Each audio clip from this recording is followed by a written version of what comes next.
Hello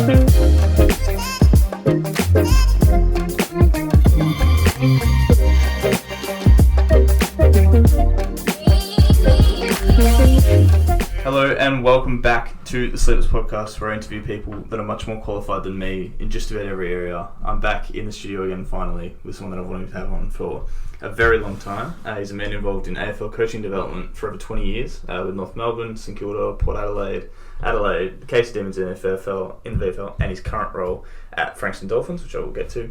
He's a graphic designer, leadership developer, and finally the head coach of the Frankston Dolphins VFL team, Danny Ryan. Thanks for having me. It's an absolute pleasure. Like I said, it has been a very long time coming for this interview due to COVID. We said we wanted to do it in person, and then, as I said that, we just got slammed with another 3 months of lockdown. But short, sharp lockdown. Yes, just a short, sharp 7 days. Which we know this whole thing has impacted this season with your coaching as well, and everything that's happened with all the sports. And I mean, the AFL got up, but the VFL had to get their season cancelled halfway through. Have you sort of managed to keep yourself busy while the footy season's been on? Yeah, well, my real job, I was on my second job, I suppose, with Lynn Fox, has continued on. So I've still been doing my leadership development, albeit from home in my office. So a lot of staff members have got to meet my dog sitting in the background. But look, we had 11 games of the VFL, and we stayed really connected as a coaching and playing group.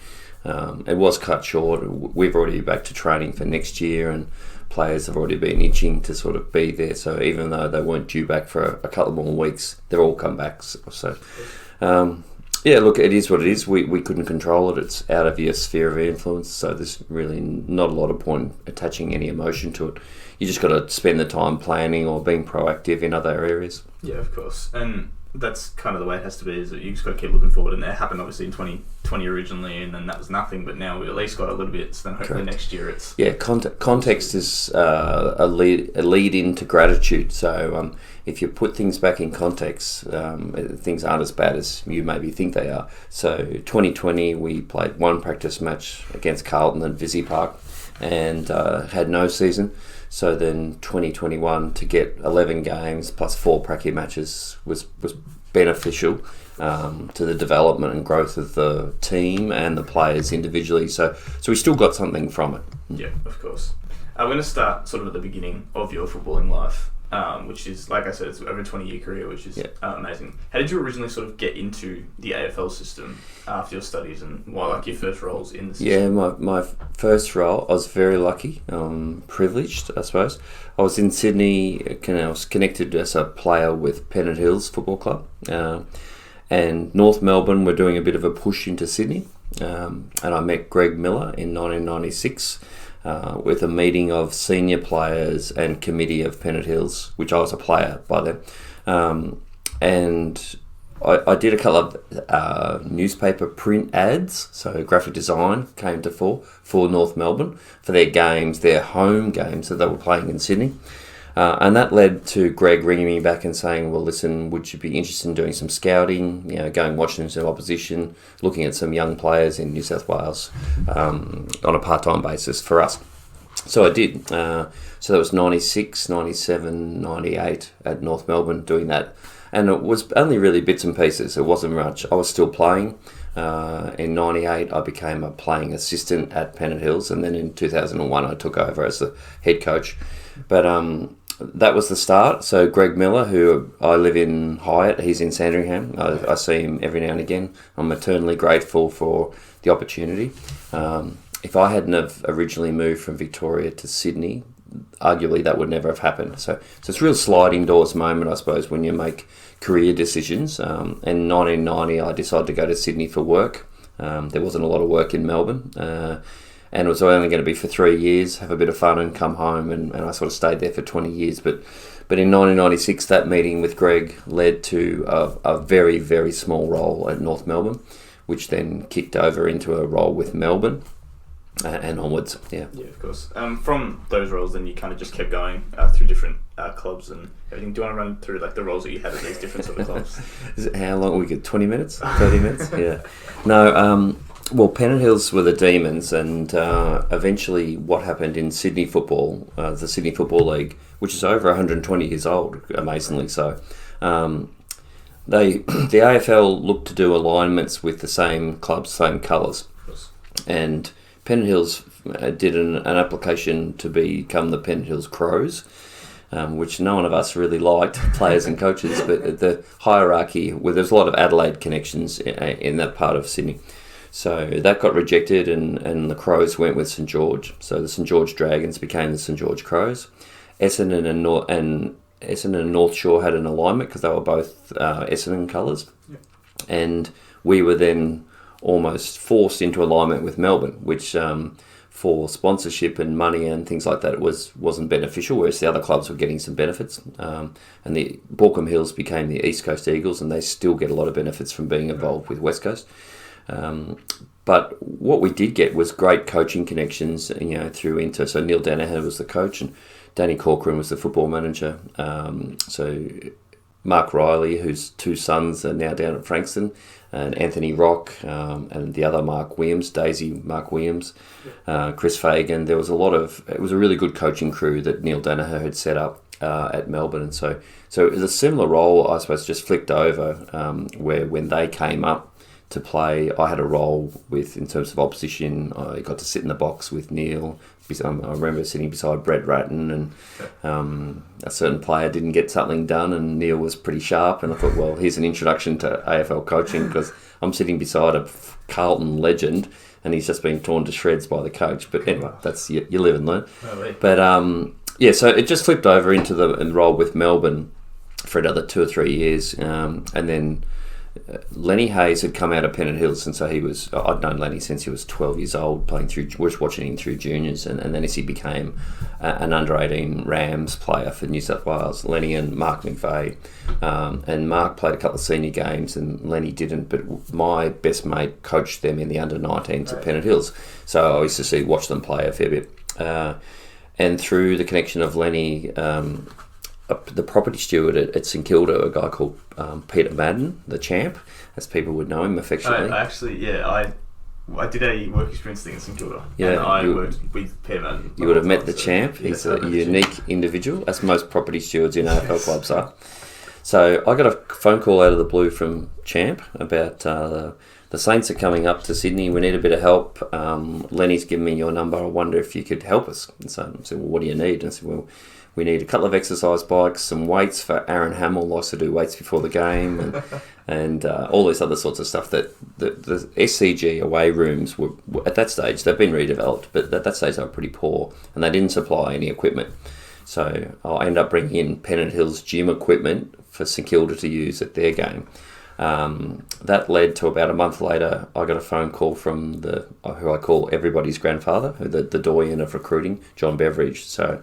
And I'd known of John, but never met him and never spoken to him. And I can still remember I was working for Telstra in the marketing department in George Street, Sydney. I got a phone call on my mobile, and it was, "G'day, this is John Beveridge from St Kilda Footy Club." And I could imagine how recruits might feel when they got that. But so that was a bit of a thrill. And then he said, "Listen, I'm going to be in Sydney in the next couple of weeks. I'd like to meet up with you and talk to you about something that's going to unfold in Sydney in the next couple of years, and you might be able to assist if you're interested." That turned out to be the New South Wales Scholarship Program that the AFL ran for about 10 years, trying to encourage first-choice talent footballers in Sydney to pursue AFL.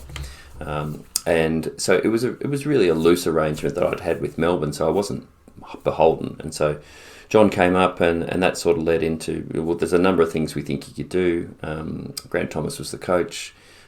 Matt Rendell and Jason Cripps were in charge of opposition. They'd like to maybe speak to you about, could you do some scouting for them? And St Kilda were really under-resourced and underfunded, so they had helpers, I suppose, so to speak, all around Australia, interstate, because they couldn't afford to fly their staff or have additional staff. So once again, it was sort of the right place at the right time.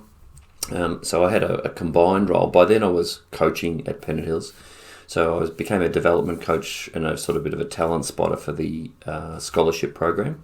So at St Kilda, we had Blake McGrath, who was 211 centimetres. We had Kane Murphy, who was son of David. And we had Josh Duncan, was the first guy we signed, and he was a bit unlucky with hip injuries. Jackson Ferguson, who came down and played some NAB League games, and then a young guy called Ted Widmar, and a volleyballer from the Central Coast called Craig Lowe. So we found John spent a lot of time in Sydney, and we watched a lot of basketball, volleyball, hockey. Tom Young, that played at Collingwood, we originally signed with us and then changed his mind and went to Collingwood, probably for the lure of more, I think it might have been Sony computers, maybe at that stage, so a bit of largesse going on. But so that's real fun with John, and then also doing the same role I was doing for Melbourne, like opposition, going and watching games for St Kilda. So that started in 2001, and then Ross Lyon got the job at St Kilda, and Tony Elshaw came on board as the opposition coach. And Tony rang me and he said, I understand you do some scouting for us. And I'd known Tony from North Melbourne days, so way back. And Australia's a small place, elite sports even smaller, and the AFL's even smaller. So everybody knows everybody who knows everybody. So Tony came up and he said, listen, we'd like you to keep going, but we've got a new template you need to use. And with Matty Rendell, it used to be go to the game, get the matchups, scout the game, watch, scribe each quarter and write down the main key points for us. It went to about a 23-page Excel spreadsheet under Ross and Tony. So, but having said that, it sounds like it's became onerous, and it was hard work because you had to go to the game. And I said, how am I going to write all this down? And Tony Elshaw said to me, he said, you won't be writing anything. You're going to buy a dictaphone and just speak it all through. So I used to sit amongst all the scouts, obviously for all the different clubs, and they were all writing notes and eating their pie and drinking a beer, some of them pretty relaxed. And there I am with binoculars, dictaphone, sweating that I could miss stuff. So, and we did a game, Carlton playing Sydney at the SCG, and the tickets you get are normally in pretty good spots, but sometimes they're in poor spots. And this was a game we're on the far side in the Noble stand, looking into the sun, and the interchange is all in shadow. And Carlton have got a pretty dark jumper. When they go off the boundary line, you can see their numbers, but when they turn in the shadow, you got no idea who it is. And we had to get every interchange because Champion Data weren't doing that at that stage. And I can remember I was sitting beside Paul Hudson, who I later worked with at the Saints, and he was doing the oppo for Brisbane. So, we sort of struck up a bit of a friendship because it was you really struggled to get it done. But what it did, it gave me a really great grounding in really analysing the game from a level that I'd never done before. So it was a huge step up in learning, but it was really, really beneficial. So of course, yeah. I was going to say, with like the clubs that you've been to and different like experiences that you've had, do you think all of that has really like helped you become an even better coach? Like you said, you were the coach of Pennant Hills originally, and then now you're also the coach of Frankston. Do you think? No doubt, absolutely no doubt. So I grew up in Country Vic and played country football as a junior, and I was in some development squads, but I was never ever going to be good enough. I had some back surgery when I was 17. I didn't play footy for 3 years, and I had good and bad coaches. We all know the difference between good and bad coaches, but I'd never really had high-level game plan explanation given to you as a player. And I wish, like my good friend Tony Regan, that coached Lenny and Mark and those guys, I wish I'd have coached at a younger age, because as a coach it forces you to really analyse and understand the nuance of the game, let alone the fundamentals. As I said, I was lucky to 1998, 99 were my last 2 years playing, and I was working as an assistant coach to a guy called Peter Bennett at Pennant Hills, and Peter was a pretty good coach. He played at North Adelaide under Jack Odie, and there's a lot of South Australian game plan IP, I guess. And then taking over from him, I was coaching players that were better players than me at Pennant Hills, from the VFL, from South Australia, from Western Australia. And they've been teammates. So my job was just to facilitate them to be as good as they could be. And it's still the same now for me at Frankston. I've just got a lot more knowledge from over my journey. So I coached 5 years at Penno. We didn't win a flag, but we were finals and went out in straight sets. We won 17 games straight, 2005. So I thought I was an okay coach.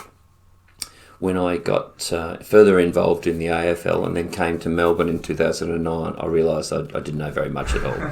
So it was a real humbling experience. But it was fantastic because my eyes were opened a lot, and I just became a bit of a sponge about really learning, from great coaches that I got to work with. So I was really lucky. Yeah, of course. I was going to say as well, of like the clubs and teams that you've worked under, do you think there is a particular coach or coaching staff that you've learnt the most from? Or was there any that stand out to you as... Look, they've all got massive strengths about what I've learned, and they're all different, and some teach you a lot and some you learn from. So there is a real difference. So at St Kilda, I learned heaps, obviously under Ross and the other coaches, more probably Andy Lovell and guys, lead tutor within the development space, because that's where I was. I was opposition, but Ross and Trout and Steve Silvani ran the top end. At Port Adelaide, Ken's very different style, but I really worked closely with Phil Walsh around the opposition, and Phil actually spent a lot of time talking to me about what I thought I knew or what I understood. So Phil had a real teaching, mentoring role to play, which is something I didn't have at St Kilda. But so that sort of further developed me. And then when I went to Adelaide with Phil, it was a very different role. So, so that was quite amazing. And then going back to Melbourne again, Simon Goodwin and the staff, and you saw what played out this year, and that was no surprise to me of what they were doing back in 2017, 18. So they've all been different. You pick up bits and pieces from them all. And some of them reaffirm what you think, the way you would want to coach, and how you think the game could be played. But then clearly there's lots of other factors that change that thinking, and that can be from the types of players you have, the ground you have. Like at Frankston, we've got a really skinny ground, and it's really long, so we've got to think about how we do that. And then, as I said, the other coaches that you have that bring other ideas. And I think all it's sort of formulated for me is to be really open to what other people think, and then pick and choose the best bits. Of course. I was going to touch on, as you said before, Phil Walsh. You worked pretty closely with. How close were you sort of to Phil, and did you stay sort of close after you finished up at Adelaide and everything like that? Well, I couldn't stay close to Phil because he passed, so my role changed. I was close to Phil. I worked closely with him at Port because my role was 3 days a week, effectively based in Melbourne, and I was working Mentone Grammar and the Dragons and doing some other things. But so I'd go watch the game. Sometimes Phil would come with me as a scout and opposition. I'd do my reporting and cut my edits, and then we'd do match committee I'd be by Zoom. So before COVID hit, there were people doing Zoom type meetings. So I'd be dialed in to the coaches' match committee on Monday afternoons, and that was all the coaches. And so Phil would also be if the line broke up or I couldn't get a point across, Phil would have it covered in Adelaide. And then when I got a chance to go to games or sit in the box, I'd just sit on the back row and just listen and hand some things in. But Phil would always walk past me on the way to the bench or the way to the rooms at half time and just nudge me in the elbow and say, anything you're seeing, just feed it in. Because in a box, there's enough going on. You don't need another voice having something to say. And that wasn't my place. So... so I was close to Phil in that he was the one I spent a lot of time dialoguing with, and still Ken, and I still talk to Ken every now and again now. And he's helped out in a leadership space. And Phil, Ken, and myself are all Western District boys, and so when I'd go to Alberton, it would always be funny because the coaches at lunchtime, the players are having lunch, and we'd go down the street for lunch, and the other coaches are a bit younger than us, and they'd be off for sushi and green tea and things like that, and Kenny would look at the two of us and say, boys, we're going to the bakery, get a pie and a Big M and that sort of thing. So there's a bit of Western District camaraderie. But yeah, so it was. I remember the role finished up at Port Adelaide on a Thursday, and Phil and Ken, I'd been out for. They'd been in Melbourne. We'd been out for a meal on the Tuesday night just to say thanks, and finish the season off. And then the role finished up that week. And Sunday morning, 8:30, my phone rings beside my bed, and I'd pick up the phone. It's Phil Walsh. He's gone because he'd been announced at Adelaide at the end of that week on the Thursday or the Friday. And so he said, listen, I know you're finished because I know that anyway, and I want you to come to Adelaide and give me a hand. And it was a very different role because there was only Phil and David Noble and the lady that organised the travel. They were the only ones who knew I worked at Adelaide because it was a bit of a covert type of role. It was a bit about opposition, but Phil was super clever in that my role was also to analyse how Adelaide played, write a report like an opposition coach so that he could see if his coaching was being effective, that someone was seeing it play out. So Phil sort of had plans for more work to unfold over the years, and he also introduced me and had me closer with their recruiting guys, who I'm still connected to a bit now, although independently because I don't work for any club. But so to have an understanding of what recruiters are looking for in players, so that they get an understanding of what coaches actually want for players to be able to play roles within a system of play versus the athletic traits. And this guy racks up 40 touches and he's 6'5" and runs like the wind. But the player that Phil might have wanted might have been the 6-footer that racks up 5 touches but does all the team things and plays the important role. So I can still remember hearing the news. It was on Triple M in the morning. I was coming down the stairs of my house, and it was quite a shock what happened. So so it came to an unfortunate end. Yeah. Of course, yeah, and like every story that you hear about Phil is about how he impacts people around him, and I'm assuming the exact same with you. No doubt, Phil was the ultimate professional, modest to. He knew he was good at what he did, but super modest and humble. Never thought he was ever going to be a senior coach, and I think it was probably Ken that lit the fire a little bit. Said, "Well, there could be a role here at Adelaide. You're good enough to do it. Why wouldn't you do it?" But super hard, but super fair, which I suppose reminds me of my father in a lot of ways. And when we all see those traits when we look around at leaders or people that influence us. And he always had a little habit that he called every player by their first name, and because footballers have nicknames and everyone uses them. But he would always say, "No, well, that's the name that their parents gave him. It's good enough for them. It's good enough for me." So look at he's just he was mad into his fitness. He'd had a big health scare in South America. He got hit by a car, and he was emergency surgery. So they had to get him home, and so he sort of reevaluated his life a little bit, and he had a really strong purpose about being a servant leader to young men who were having their time in the AFL. So Phil was a star and sadly missed. So it seems just like an amazing person throughout. After your time in the AFL was kind of done, and during, as you said, you joined the coaching staff of various other teams. So you said you worked for Sydney Dragons, you worked for Mentor and Grammar as well, which are both pretty well known for a lot of good players coming through. Which players, when you were there, did you kind of witness coming through and you either thought were going to be special and then kind of either injuries or they just chose not to kind of pursue it, or ones that you were the best you'd seen at that level? Yeah, I was really, really lucky when I went to the Dragons. So after St Kilda, after my time finished there full time. So as I said, it's 2001 John Beveridge, it was part time. 2009 I moved back full time, 4 years, and it was I gave up a pretty good corporate career. I gave up a lot of money, and my wife still reminds me. But how could you not? So in 2009 we won 17 straight and played in the grand final against Geelong, who I grew up barracking for, which is quite funny. Look, it was unfortunate. So, but and met friends and had experiences that I could never imagine. 2010, I was development manager and I was the runner, so it was amazing experiences. You only ever regret in life things that you didn't do that you think you should have. You get a lot of stuff wrong, but you learn from those things, or they should be learning opportunities. You probably shouldn't regret them because you made the decision in the first place. So you should stick with the conviction. But so it flowed through into leaving St Kilda and going to work at Sandy and Mentone Grammar, and I didn't realise when I took the Mentone Grammar job, someone from St Kilda I caught up with, they said, "Oh, you're going to work at Mentone Grammar?" And I said, "They haven't won a game in 5 years. They don't even care about football. Do you know that?" I said, "I didn't actually know that because I knew nothing about school footy system, being from the country." But the Dragons, I was really lucky we arrived in, so that was the year that we had Josh Kelly, Zach Merritt, Tom Langdon, Nathan Freeman, and I'm going to miss a couple, Christian Salem. There was 5 or 6 that were within the top 15 picks. Oh, wow. And the Dragons didn't make the finals that year. We beat Eastern. Eastern were the premiers, and Tom Boyd and those guys. But we beat them 3 times. We beat them in the practice match and then beat them twice in home and away. But the thing that happens with Oakley and Sandy Dragons is they have a lot of private school boys, so they drop in and out of the programs.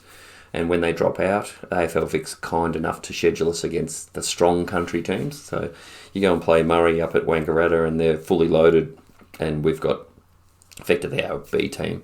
And, it's no disrespect to those boys, but so it becomes tough. So you don't win enough games and didn't play finals. But Josh Kelly, I can remember working with Josh one night. He's doing goal kicking at Princess Park at Caulfield, and Josh Kelly's got more talent in his little finger than I've ever had in my entire body for football. But at that age, he's just such a coachable kid, and he still is. That he was having trouble with his goal kicking. He's kicking left foot goals from the boundary, and he said, "Oh, can you just watch me do my goal kicking for a bit?" And I'm thinking, "Yeah, I can help. I'll do my best." And anyway, he's missing, and I just gave him some couple of little tips about his ball hold, little things, just a couple of things to try. So he tried them for a couple, and he started kicking goals, and he just walked past me and goes, "Oh, that's fantastic, thanks so much, I'll keep that if that's all right." Yeah, he's on his way. So, and Nathan Freeman, I'm still lucky enough to work with now because he's at Frankston, and Zach Merritt, who's from Country Vic, so the same thing like Walsh and Hinkley. We're joking about pies and apple slices and things like that, but Zach had so much talent and really humble and hungry to be good, so no surprise to see what he's done at Essendon. And then 2 years later, along came Taranto, Florent, McGrath, Brayshaw, Filipovic, another batch of Setterfield, another batch of names that that year we won the flag because we got there. We nearly lost the first game against Eastern. Corey Lyons kicked a goal to help us win. We won by a point. Yeah. And then we went on, won the prelim well and won the granny. But those guys have all kicked on. There's no surprise what they've all gone on to do. And in them, on the side gig, I suppose, at Mentone, we set about sort of changing culture and putting in a football curriculum so that year 7s and 8s learn some basics, and then year 9s and 10s learned a few more on top of those others. And then by the time they got to me at first 18, they had a really good grounding. And so that sort of changed the culture a little bit. And we beat Marsland, the first team to beat them for years. Mentone Grammar beat Assumption at Mentone. They had never beat them in their history of over 100 years. We then went to Assumption the next year and repeated the dose. And I think Mal Cater, the principal, gave them the day off. It was that bigger news. But through that came Ollie Florent getting drafted, and some other players going on to play VFL footy.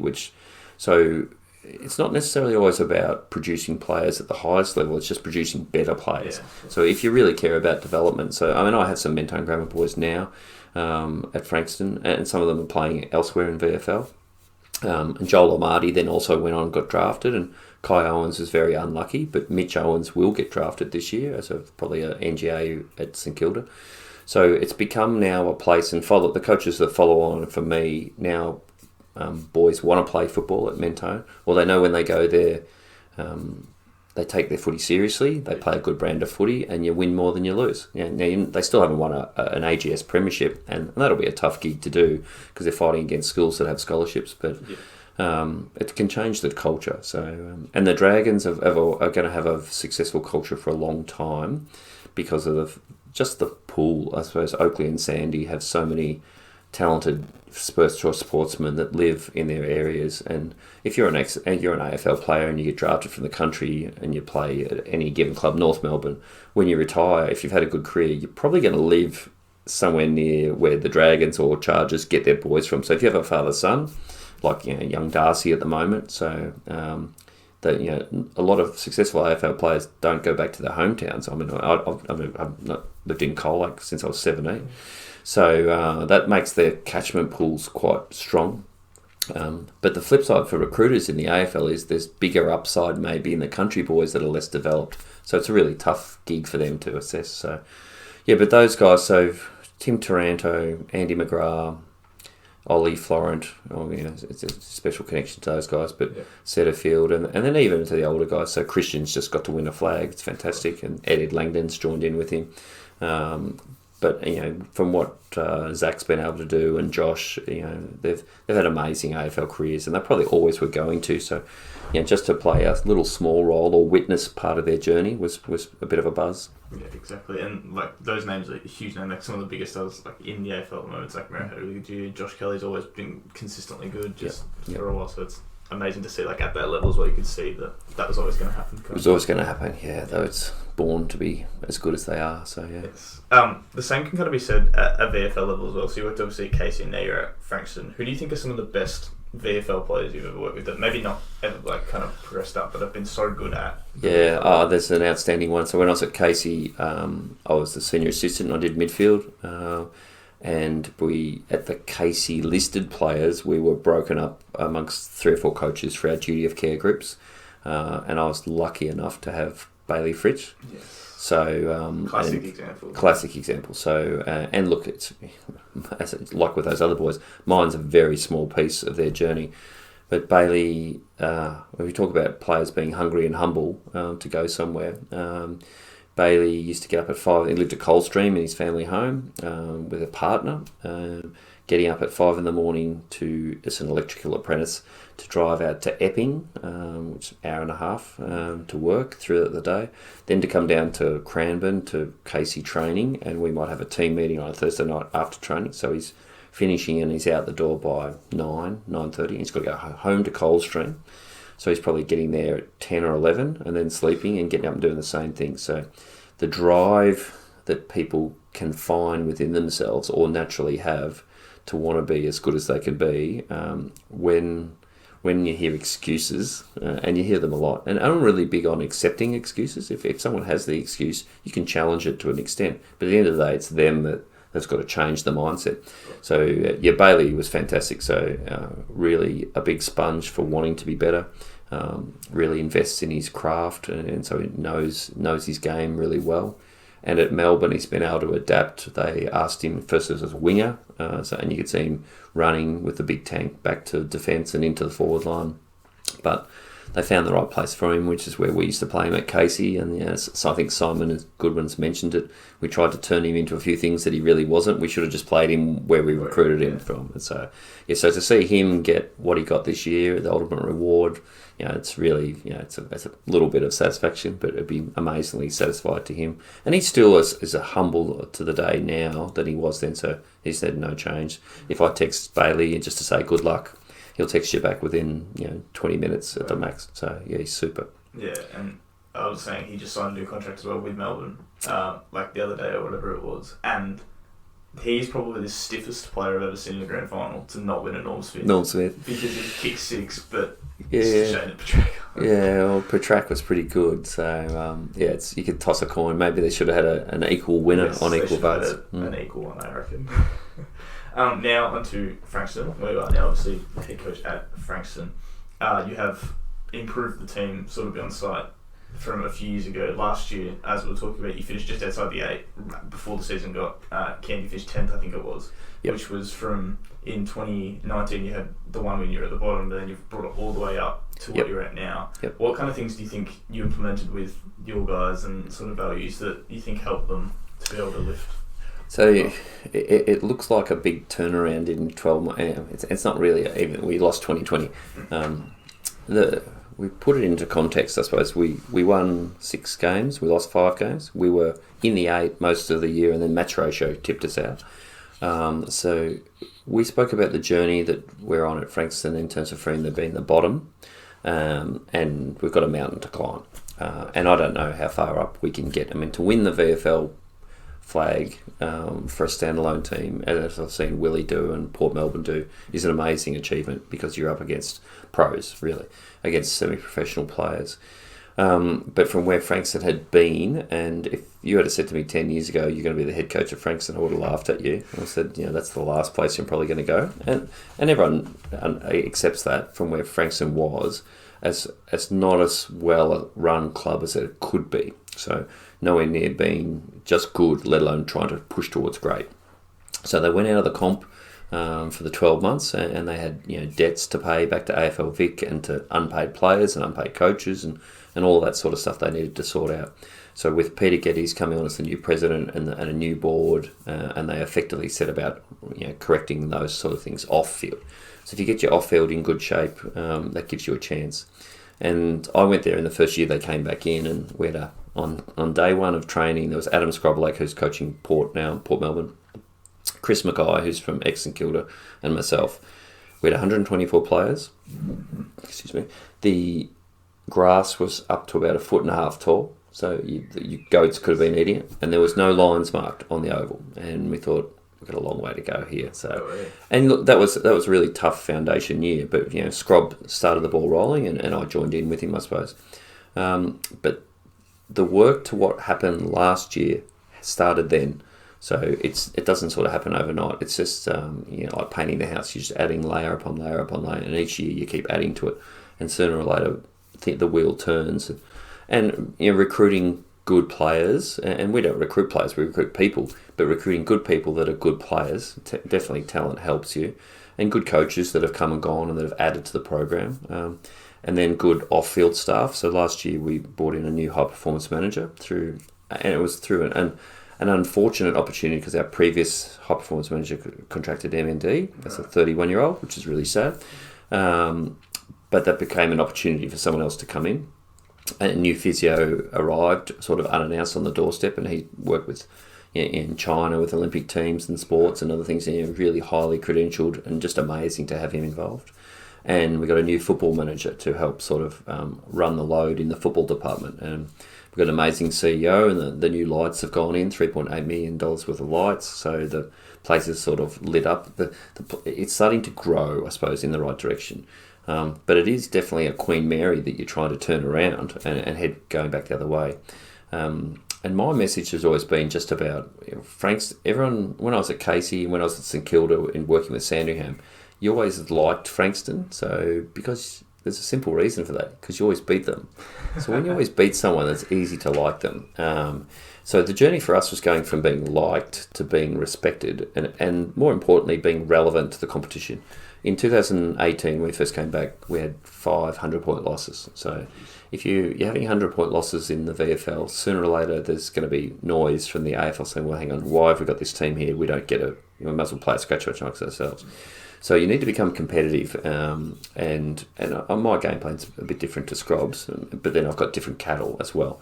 So that was the first step for in 2019, becoming competitive and becoming relevant. So we only won the one game, but we had 6 losses by a goal or less. So the brand of footy we were playing was competitive, and that meant that the opposition were getting a decent hit out at least. So, and then last year, so 2 years later on, from 2019 to 2021, we had 34 player changes. And so you work really hard on your recruiting to find better talent, but they've also got to be the culture piece, because culture always in front of talent. But then last year, I suppose coming out of 2020, there was a real hunger from the group and the coaches to get back early and to make up for lost time and to keep developing to see where we could get to. And we started well in pre-season. Your pre-season, what you do before Christmas sets you up for January and February. What you do in January and February sets you up for practice matches, and how you go in those sets you up for your first month. And if you can have a good first month, you jump out of the blocks well, you can establish some confidence within the group that we can have a good year. So that's effectively what happened to us last year. And look, if the season had kept unfolding, would we have won or lost more games? I don't know. It's a crystal ball thing. Would we have played finals? Maybe, maybe not. It's a great unknown. But I think it's probably a good correction that we didn't play finals, because the challenge now is clearly not to get ahead of ourselves, and complacency is the enemy. So if we stand still thinking we're on our way and it'll happen, it just won't, because everyone else will be hungry and they'll go past us. So yeah, it was based on the fact of, I suppose some personnel changes, a lot of off-field things happening at the right time, good talent coming in player-wise, and then just the consolidation of my game plan, I suppose, having 2 or 3 years to unfold. So, of course. And like I was saying, you've got a few players like Nathan Freeman, like you said before, yep, who has come through and have had that AFL experience and then yep, come back. So it'd just be kind of cool to be able to have those players that know the experience, know what it's like to take it, and then be able to bring it into a group with everyone else that can then help. Yeah, it's huge. And Nathan's been massive in that space. But prior to that was Will Fordham. So Will was there in that first year, and he'd just been delisted from North. So for Will to have the courage to sign on at Frankston, first year back in the comp, where he could have gone to a lot of other places, was massive. And so Will, had 3 years at North Melbourne and exactly said all those experiences. And it's really around what elite looks like, or as opposed to what average looks like. So, and Will's, one of best and fairest, and he's one of our best midfielders, and really matured his game and as a person as well. So Josh Newman coming back and then becoming the captain, where there was no plan for Josh to be the captain, but it just unfolded that he showed such amazing leadership. So his experiences from Williamstown and being a previous Frankston best and fairest before he left. Yeah. And the catalyst, the big one probably last year, was the addition of Josh Begley from Essendon. So, and that's exactly as you said. Anyone that's had experience at that next level knows what we're up against, because the players coming out of local or NAB league really have no understanding of the players they're going to play against when you play Essendon or Richmond in the VFL or even Casey, because you're effectively playing against listed pros. 8-17 rated. They do it. Monday to Friday for a job. They get a tax return for playing football. Whereas so our guys think and there's some for some NAB league boys, it's a real disappointment when they don't get drafted and they think, oh bloody hell, I've got to go and play VFL. Yeah. Well, it's actually a massive step because they're actually playing against their peers that got drafted, because they're not all playing AFL straight away. They've got to do their development phase. So. It's a brutally hard competition to do well at. So when you can attract people into your program that have had experience at that level, be they coaches or players, it makes a real difference. And at Frankston, we're really big on empowerment of the players to own the system that we play and to challenge it and add things to it, but then to also own the performance, because there's 22 of them on the field and I'm up in the box. As I said before, I'm coaching players that are a hell of a lot better than I ever was. But I'm just facilitating their performance. But it's got to be their performance, because it's not my career anymore. They're the ones that can really affect change in a game at any given stage. So they've really got to have some ownership, especially the best 10 or 12 that you have. Yeah. Like you said before, like with the players getting drafted, or the players that don't get drafted going to then play VFL. A good example of that is like Jamari Ugle-Hagen was the number one pick, but he played VFL the whole year basically because he had to develop, which means that those players that aren't getting drafted to play VFL are playing the top pick of that draft class. Spot on. They have to spot on, and it's something they don't initially realise until they get into the practice match series, and then they run out against a guy like that, and think, geez, holy hell, he's the number one draft pick, and I've got to play on him. But for the ones that can see that coming, when they have that explained to them, that should excite them, and they should say, okay, here's my opportunity. And if I'm a fringe player that didn't get drafted, for whatever the reasons were, good, bad or otherwise, recruiters make their decisions and clubs make their decisions. But here's an opportunity for me to showcase my game against that guy, and maybe, look, you can treat it as a chip on your shoulder, and that could be a short-term motivation, or you can treat it as a bigger picture. I can actually learn from him about my own game by playing against him, and if I best him or beat him on any given contest, that's awesome. And if I don't and he tears me a new one, what am I going to get from it? Well, if I didn't sign on for that standalone club and play against him, be it Frankston, Coburg, Preston, whoever, I wouldn't have never got that opportunity. That might be the story that he holds with him and he tells his kids or his mates forever. So there's massive opportunity if you're prepared to be brave and have the courage to actually go through the same grind as a part-time player. Yeah, exactly. Now just onto you, is there anything sort of planned in the future for you that you're looking forward to, or any future aspirations? Retirement. Well, other than retirement. Mowing grass on the New South Wales North Coast. Well, that'll be alright. But anything to do with Frankston or anything past Frankston or anything? No, look, I don't think... it's hard to know. I really love my job at Frankston. And I also love my job, what I'm doing in the corporate space with Linfox, so which is leadership development. So they marry up really quite well. So I'm really lucky. I've landed at a good space in my life. But I'm past 50 now, and to be honest, they're probably not. No AFL club's going to come knocking on my door to be a development coach, because that would be the pathway where you go. And I've been there and sort of seen that. And sometimes the grass is not greener. There's 1,000 people want that job. It's a little bit under-resourced and probably underpaid compared to corporate, I suppose. The flip side is, quite possibly down the track, I suppose, once I finish my coaching journey, whenever that turns out to be, I do have a fair interest in recruiting and still scouting, but maybe more the recruiting side now. So that might be something that might be on the horizon. I don't know. Who knows? Of course, then I'm sure everything will just keep panning out as it is, and let it unfold. Plenty to go with Frankston left to. No doubt, we have. We don't know how far up the mountain we are, but we might only just be at the bottom of it. So, yeah. Exactly. Thank you very much for coming on today. This is, as I said at the very start, it's been a very long time coming. I've been very much looking forward to it, but we finally got it here and in the actual studio and in person. Actually, awesome, which is great. But thank you very much. The stories that you've got about like your past AFL stuff and all the stuff you're doing now is like awesome to hear. Just the whole development way of how you go through it all, and like all the people you meet and how everything, like the sliding doors moments that you have, it's awesome to see. Yeah, I think sport's a bit of a microcosm of life, really. If you have that sort of open growth mindset to when you meet people, and they can be totally different to you. What's the opportunity to learn from them? What's just the fantastic experience to meet people? I've been sitting here today. That's a great example. Exactly. If you've got an open mindset to doing those sorts of things, your life can only be richer. I'm not sure whether spiritual or religious or whatever. Do we get another shot at it? We get one, as far as we know. Until someone tells me totally concrete evidence that we get another go, or we might come back as a goldfish or a dog or a bird or something.